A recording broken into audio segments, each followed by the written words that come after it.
श्रीगुरुभ्यो नमः। हरे ओम। आपदामपहर्तारं दातारं सर्वसंपदां लोकाभिरामं श्रीरामं भूयो भूयो नमाम्यहम्। सर्वमंगलमांगल्ये शिवे सर्वार्थसाधके शरण्ये त्र्यंबके देवी नारायणी नमोस्तुते। अंदरिकी कूडा श्री విశ్వవసునామ సంవత్సరంలో మే నెల 16వ తారీఖు తదనంతరం నుంచి కూడా రాహు కేతు యొక్క స్థానాలు అనేటువంటివి మారడం జరుగుతూ ఉంటాయి. ఇందులో అసలు నవగ్రహాల్లో అత్యంతమైనటువంటి విగ్రహాలుగా ఈ రాహుకేతువుల్ని చెప్పడం అనేది జరుగుతూ ఉంటుంది. రాహువు కేతువు సంచారంలో మారడం వల్ల అకాల సర్ప దోషాలు కానీ లేదా వివాహం ఆలస్యం అవడం కానీ ఇటువంటి వ్యవస్థలన్నీ కూడా నెరవేరుతూ ఉంటాయి. అయితే ఇక్కడ రాహు అనేటువంటి గ్రహము ఒక స్థానం నుంచి మారి కేతు వేరే స్థానానికి మారేటువంటి వ్యవస్థ మే 16 తర్వాత నుంచి కూడా జరుగుతూ ఉంటుంది. ఈ రాహుకేతువులో ఇరువురు కూడా సర్పానికి సంబంధించిన వ్యవస్థ నడపడము, జ్ఞానానికి అదేవిధంగా నరాలకి వెన్నుముకలో ఉన్నటువంటి అత్యంత సున్నితమైనటువంటి నర వ్యవస్థకి సంబంధించిన గ్రహాలుగా శాస్త్రయుక్తంలో చెప్పబడుతుంది. జ్ఞానం ప్రబోధించాలి అన్న కేతు గణము అనేటువంటి వ్యవస్థలో మనం తెలియజేస్తూ ఉంటాం. ఇక్కడ రాహువు కేతు అనేటువంటిది మే 16వ తారీఖు తదనంతరం నుంచి మారడం వల్ల కొన్ని జాతకులకు అదృష్టం కలిసి రావడము, కొంతమందికి అపమృత్యువులు అనేటువంటివి ఏర్పడము, కొంతమంది ఆర్థికంగా నలగడము, మరికొంతమందికి ఆర్థికంగా లాభపడము అనేటువంటివి జరుగుతూ ఉంటాయి. అయితే ఏ రాశి వారికి ఏ విధమైనటువంటి ఫలితాలు మే 16 తర్వాత జరుగుతుంది అనేటువంటి విషయాన్ని క్షుప్తంగా వ్యవస్థాపరంగా శాస్త్రయుక్తంగా తెలియజేయడం అనేటువంటిది మీకు చేస్తూ ఉంటాను. ఇందులో నవగ్రహాల్లో మనం రాహువు కేతువు అనేటువంటి 2 గ్రహాలు. ఇందులో రాహువు అనేటువంటిది నైరుతి భాగంలోను, కేతువు వాయువ్య భాగంలోనూ ఉంటుంది. ధన ధాన్య అభివృద్ధి చెందడానికి, దినదిన ప్రవర్ధమాన రాజభోగాలు కూడా మనం ఉచ్చింతమైనటువంటి స్థాయికి వెళ్ళడానికి కూడా ఈ రాహుకేతువులు దోహదపడుతూ ఉంటాయి. ఈ రాహుకేతువుల్లో రాహు యొక్క స్థానం కేతువుని అనుసరించుకుంటూ వెళ్ళడం అనేటువంటిది జరుగుతూ ఉంటుంది. కేతు గణము నవగ్రహాల్లో 9వ గ్రహంగా తన యొక్క సంచారణ మారుస్తూ జాతకంలో ఉన్నటువంటి విషయ పరిజ్ఞానాన్నింటినీ కూడా మార్పు చెందుతూ జరుగుతుంది.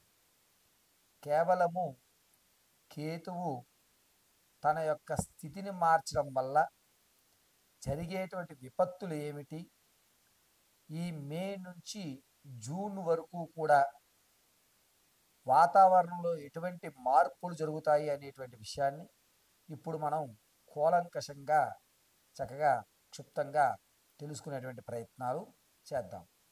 ఇందులో మొట్టమొదటిగా మేషరాశి వారి దగ్గరికి వచ్చే తదనంతరము కన్యారాశి వారు. కన్యారాశి వారికి రాహుకేతువులు సంచరించినా సంచరించకపోయినా వచ్చేటువంటి నష్టమేమీ లేదు.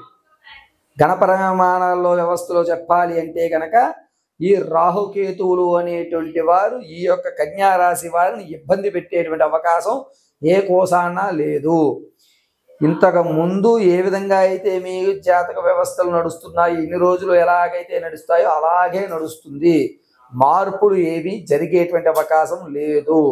కేవలము విద్యార్థులకు మాత్రము మహర్దశగా చెప్పేటువంటి అవకాశం కన్యారాశి వారికి జరుగుతుంది. మిగిలిన వారు ఎవ్వరన్నా సరే ఈ కన్యారాశి వారికి మే 16 నుంచి జూన్ 16 వరకు కూడా తటస్థకంగానే ఉంటుంది. ఆర్థికమైన సమస్య తలెత్తదు, అనారోగ్యము తలెత్తదు, వీరు ఎట్టి పరిస్థితుల్లోనూ ఆందోళన పడవలసిన అవసరము లేదు.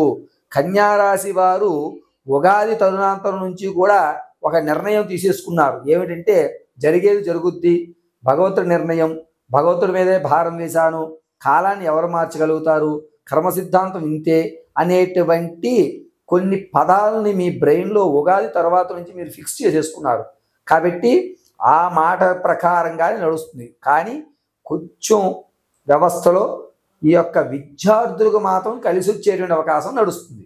కాబట్టి కన్యారాశి వారికి ఈ సంవత్సరం అంతము మారాలి అనుకుంటే కనుక, అంటే ప్రతి నెల కాదండి చెప్తున్నాను, కన్యారాశి వారికి సంవత్సరాంతము కూడా మార్పు జరిగి విసుగులోంచి వేసాల్లోంచి తమ అపనమ్మకాల్లోంచి బయటపడాలి అంటే ప్రతి నిత్యము కూడా ప్రతిరోజు కూడా దేవీ ఖడ్గమాల రోజుకి 5 పర్యాయములు చదివి ఆరావళి కుంకుమ అమ్మవారి పాదాల దగ్గర వదులుతూ దేవీ ఖడ్గమాల చదివి ఆ కుంకాన్ని ధరించండి. ఖచ్చితమైనటువంటి మార్పు లభిస్తుంది. అది కూడా కన్యారాశి వారికి వచ్చేటువంటి జూన్ తర్వాతే మీ యొక్క జాతకాలు, మీ యొక్క మనసులు, మీ యొక్క ఆలోచన విధానాలు మారతాయి. అప్పటి వరకు ఈ కన్యారాశి వారు తటస్థయుగంగానే నడుస్తూ ఉంటుంది. ఆరావళి కుంకుమ తీసుకోండి, అమ్మవారి దేవాలయంలో కూర్చోండి, అమ్మవారి పాదాల దగ్గర వేయగలిగితే, అంటే ఎల్లమ్మ, పోచమ్మ, మరిడమ్మ ఏ దేవతైనా పర్వాలా. కొన్ని దేవాలయాలు గర్భాలయానికి వెళ్ళి కుంకుమార్చన మనం చేసుకోవచ్చు, కొన్ని దేవాలయాలు గురువు గారు చేస్తారు. అటువంటి గురువుగారు చేసేటువంటి దేవాలయాలు ఏవైతే ఉన్నాయో ఆ దేవాలయ గర్భాలయానికి ముందు ప్రాంగణంలో కూర్చుని తవలపాకు వేసుకుని ఆరావళి కుంకుమతో మహాదేవి అయి నమః, అనిమా సిద్ధి అయి నమః అని నామః చెప్పు కుంకుమ వదలగలిగితేనే కన్యారాశి వారి యొక్క జాతక వ్యవస్థ మారుతుంది.